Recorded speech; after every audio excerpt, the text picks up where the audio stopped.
Hello बच्चों, good morning. आज हम ज्ञान एवं पाठ्यक्रम में सूचनाओं के बारे में हमारा टॉपिक चल रहा था। तो आज का अपना टॉपिक होगा सूचना की विशेषताएं, यानी कि सूचना की कौन कौन सी विशेषताएं होती हैं। ठीक है, क्या टॉपिक है आज का?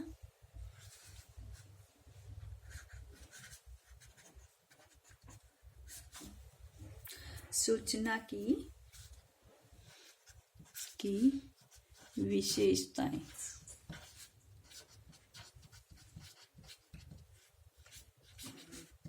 सूचना की विशेषताओं का टॉपिक अपना आज का टॉपिक है। तो सूचना की विशेषताओं के बारे में हम सब जानते कि सूचना क्या है। ठीक है, तो हम सब ने सूचनाओं के बारे में पढ़ लिया था कि सूचना जो है वो विचारों का आदान प्रदान करने में एक प्रकार से कि सूचना जो है वो विचारों का आदान प्रदान करने में इसका एक जानकारी के रूप में माना जाता है। जब हम शिक्षा के क्षेत्र में देखें, यानी कि हमारे बीएड पाठ्यक्रम के अंदर देखें, तो सूचना का प्रयोग हम दूर के क्षेत्रों में रहने वाले जो छात्र होते हैं उनके द्वारा एक दूसरे को ज्ञान प्रदान करने के लिए किया जाता है। ठीक है, तो निश्चय ही इसी रूप को हमारे पाठ्यक्रम में लिया गया है कि जो दूरस्थ क्षेत्रों में रहने वाले छात्र हैं वो एक दूसरे को ज्ञान प्रदान कर सके। ये सूचना जो है वो किसी भी प्रकार की किसी भी विषय से संबंधित हो सकती है। तो जो सूचना देने वाला होता है सबसे पहले उसके लिए आवश्यक होता है कि उसे भी उस चीज का पूर्ण ज्ञान होना चाहिए, यानी कि उस विषय का या उस सूचना का पूर्ण ज्ञान होना चाहिए। वर्तमान समय में तो इसका कुछ ज़्यादा ही प्रयोग किया जाता है। इसके लिए हम जैसे टेलीविज़न है, मोबाइल है, रेडियो है, इनके द्वारा हम विभिन्न प्रकार की सूचनाएं प्राप्त करते हैं। और आज इस सब के परिणाम स्वरूप जो दूरसंचार साधनों का उपयोग शिक्षण के क्षेत्र में किया जा रहा है वो सूचना के माध्यम से ही, यानी कि ये संप्रेषण का कार्य बहुत अधिक प्रगति पर चल रहा है। हम सभी जानते हैं कि जो सूचना जो है वो मानवीय विचारों की उपज है, उसका ही प्रतिफल माना जाता है। क्योंकि मनुष्य जो है वो उसमें एक जिज्ञासु प्रवृत्ति है, और जिज्ञासु प्रवृत्ति के कारण वह बहुत से नवीन विचारों के संपर्क में आता है। हर चीज को ज्ञातव्य के रूप में लेता है कि मैं इसकी चीज के बारे में जानूं, इसके बारे में जानूं। और उस ज्ञातव्य के लिए जो पारस्परिक क्रिया मनुष्य करता है उसके फलस्वरूप सूचना की प्राप्ति होती है। और हम ये भी कह सकते हैं कि जो सूचना है वो मानव द्वारा जो भी अनुभव किए जाते हैं, जो भी निरीक्षण किए जाते हैं, जो भी उसने अपनी परीक्षण किए हैं उनके माध्यम से भी प्राप्त की जा सकती है। तो सूचना की विशेषता में सबसे पहली विशेषता हम मानेंगे कि भाई जो सूचना है उसके अंतर्गत एक प्रकार से जो समय तत्व को विशेष महत्व दिया जाता है। मैं यहाँ पर नोट्स में आपके लिए भेजूंगी, लेकिन यहाँ पर मैं सिर्फ शॉर्ट में बताऊंगी कि समय तत्व को महत्व सूचना के अंतर्गत समय तत्व को महत्व दिया जाता है। क्यों दिया जाता है? कि सूचना जो है वो संप्रेषण के माध्यम से होती है और समय तत्व का उसमें विशेष महत्व रहता है। भाई एक सूचना जो है वो हमें आज मिल रही है, वो घटना जो भी कार्य था वो 1 साल पहले हो गया, तो समय विशेष महत्व रखता है सूचना के लिए कि जो भी सूचना है वो उसी तत्कालीन समय की हो, या फिर उसका जैसे कोई औचित्य हो तभी उस पुरानी सूचना को हम एक दूसरे के पास भेज सकते, तभी उस सूचना का महत्व होता है। ठीक है, नेक्स्ट है कि सूचना जो है सूचना का संचयन किया जा सकता है। सूचना जो है उसका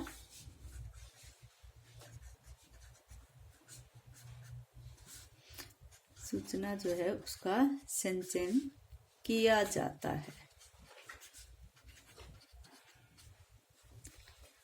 संचयन किया जाता है। सूचना जो है जैसी भी हो, किसी भी विषय से संबंधित हो, किसी भी घटना से, परिस्थिति से संबंधित हो, उसका हम संचयन कर सकते हैं सूचना का, और उसको जो भी आवश्यक सूचनाएं होती है उनको चयन करके हम उसको संप्रेषित कर सकते हैं, या उसको हम किसी भी विषय के माध्यम से पढ़ा सकते हैं, कह सकते हैं। ठीक, नेक्स्ट है, एक समय क्या थी कि जो सूचना जो है समय के अनुसार, समयानुसार परिवर्तन, सूचना समयानुसार परिवर्तनशील हो। कहने का अर्थ है कि सूचना जो है, मैंने अभी कहा था कि जो सूचना तत्व का महत्व क्या था, कि यहाँ पर ये था कि सूचना जो है वो पुरानी नहीं होनी चाहिए, अधिक कोई भी घटना, कोई भी विषय जो है वो घटित होने से पहले की सूचना हो। तो सूचना का यहाँ पर ये सूचना जो है जैसी भी होती है उसको समय के अनुसार परिवर्तन होना जरूरी है।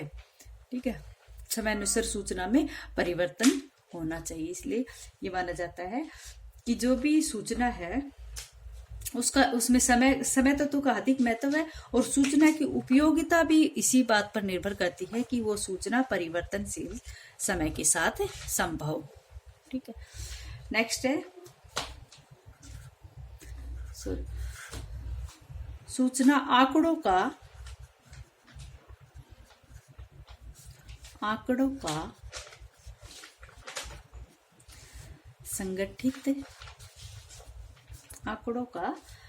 संगठित वेतनशील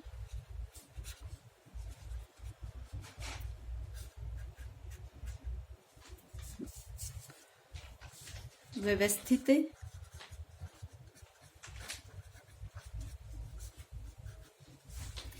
तथा परिष्कृत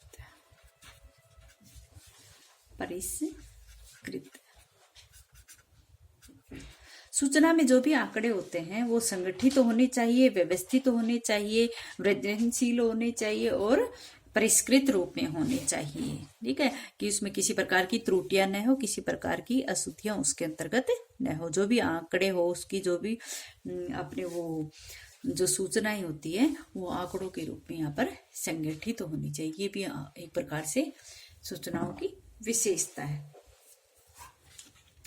नेक्स्ट है, सूचना जो है वो एक प्रकार से लोक निष्पादन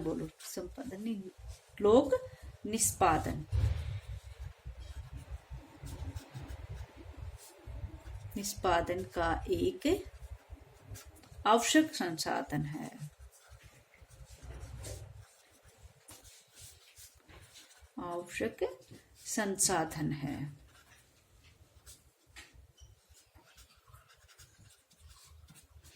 सूचना जो है वो लोक निष्पादन की, यानी कि जो सूचना है वो लोक प्रचलित लोगों को मान्य होने वाली होनी चाहिए, और यहाँ पर उसको मतलब कि जो भी सूचना होती है लोक निष्पादन के लिए बहुत ही एक अच्छा संसाधन माना गया है। भाई लोग जब इस सूचना को नहीं मानेंगे तो फिर वो सूचना कैसी सूचना हुई। तो इसके लिए लोक निष्पादन का होना बहुत ही आवश्यक है सूचना के लिए। ठीक है,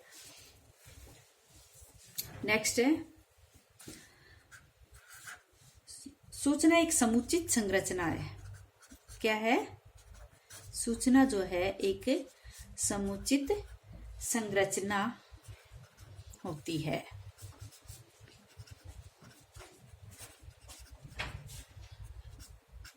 समुचित संरचना कैसे होती है? जो भी सूचना होती है वो किसी भी प्रकार की या किसी भी विषय की आधी अधूरी जानकारी देने वाली नहीं होती है। वो उस विषय की समुचित संरचना होनी चाहिए, या फिर उसमें ये कहें कि वह विश्लेषित की जाने वाली सूचना होनी चाहिए, क्योंकि उसका विश्लेषण हम कर सकें। तो इस प्रकार से संपूर्ण रूप से होनी चाहिए जो भी सूचना है वो।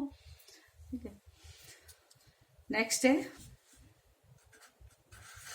सूचना जो है उसका मूल्यांकन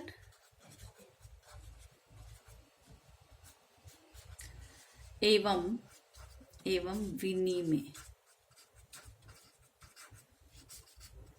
सूचना जो है उसका मूल्यांकन एवं विनिमय किया जाना जा सकता हो। सूचना ऐसी होनी चाहिए जिसका हम मूल्यांकन भी कर सके या फिर उसको विनिमय भी कर सके, एक दूसरी बातों के साथ उसका कुछ परिवर्तन किया जा सके। तो मूल्यांकन का जो भी सूचना हम दे रहे हैं भी वो कितनी सही है कितनी नहीं है, किस कारण से लोगों ने उसको सुना, किस कारण से लोगों ने उनको इनकार किया, तो इस तरह से हम उसका मूल्यांकन भी कर सकते हैं उसको, और उसका विनिमय भी हम आपस में कर सकते हैं। ठीक है, उसका दोनों ही बातें उसके अंतर्गत होनी चाहिए। ठीक है, नेक्स्ट है मानव क्रियाओं से संबंधित। मानव क्रियाओं से संबंधित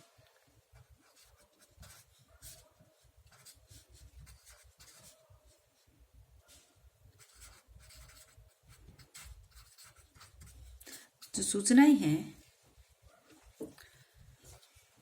वो मानव क्रियाओं से संबंधित है। कहने का अर्थ है कि जो भी मानव की जो प्रत्येक क्रियाकलाप होता है, मानव की जो भी प्रत्येक क्रियाकलाप होती है या फिर वो जो भी क्रियाकलाप करने वाला क्षेत्र है उसकी वो भी सूचनाओं से संबंधित होना चाहिए। या फिर हम कहते हैं कि मानव की प्रत्येक क्रियाकलाप या जो क्षेत्र है उसमें सूचनाएं व्याप्त होनी चाहिए, सभी तरह की सूचनाएं उसमें होनी चाहिए। ठीक है, नेक्स्ट है व्यापारिक व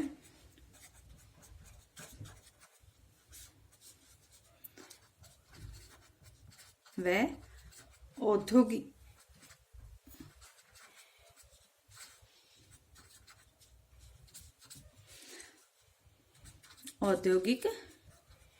विकास का आधार। जो सूचनाएं होती हैं वो किसका व्यापारिक या फिर औद्योगिक विकास का एक आधार होनी चाहिए। ठीक है, इसमें जितनी ज्यादा अधिक सूचनाएं होंगी व्यापार और औद्योगिक विकास उतना अधिक होगा, सीधी सी बात है। ठीक है, और लास्ट पॉइंट है सूचना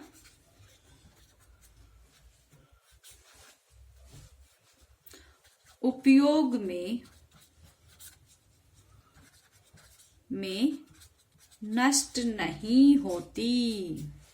किसी भी प्रकार की जो भी इंफॉर्मेशन हमारे पास होती है वो सही होती है, वो किसी भी प्रकार वो एक प्रकार से वैध होनी चाहिए, और उसका अगर हम उपयोग करें तो उसका मतलब ये नहीं कि वो सूचना खत्म हो जाए, वो सूचना सही होनी चाहिए, सार्थक होनी चाहिए। इसलिए उसका उपयोग जब भी करें वो कभी भी वो सूचना गलत साबित नहीं होनी चाहिए।